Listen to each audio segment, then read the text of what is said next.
Can you tell me how to fix a Whirlpool refrigerator? Half the problem is when you have a Whirlpool fridge made by Maytag, getting that poor quality while paying the higher price tag. I do not know which factory made the refrigerator, only that it has the Whirlpool label on it. One of the most common problems they have are with the ice makers. All fridges have issues with the ice makers, which is why the reliability goes down with any model when you put one in. A lot of Whirlpool fridge ice makers have issues with the temperature increasing, usually traced to the defroster staying on or the thermostat failing. A thermostat failing can cause the freezer to become a mini fridge. The defroster staying on would mean the ice turns into slush while the rest of the food is cold instead of frozen.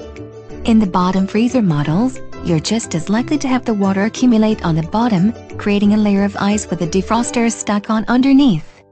What would that do? The end result is wasted energy, the ice maker to warm to make ice and food that's thawed bottom and frozen on top. Or a freezer that just doesn't get cold enough as is. When the freezer does not get cold enough, and you've confirmed the defroster isn't stuck on, the most likely cause is the compressor. They need to be replaced every year or two on Whirlpool fridges. That gets expensive, assuming it is a mechanical failure and not a refrigerant leak. Refrigerant leaks can cause it not to stay cold too, but their greater issue is simply breaking down. A dead compressor is notable because of the silence.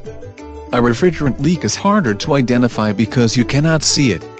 You might see if ice is forming around the leak, and you might notice if the compressor has to run all the time instead of half the time. It's a pity we are not allowed to simply add refrigerant and keep it going.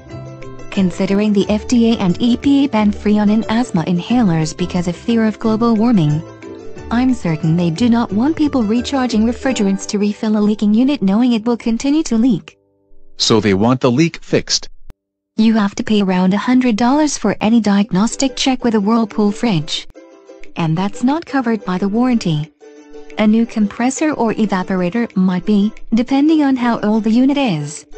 So the leak could be in the evaporator.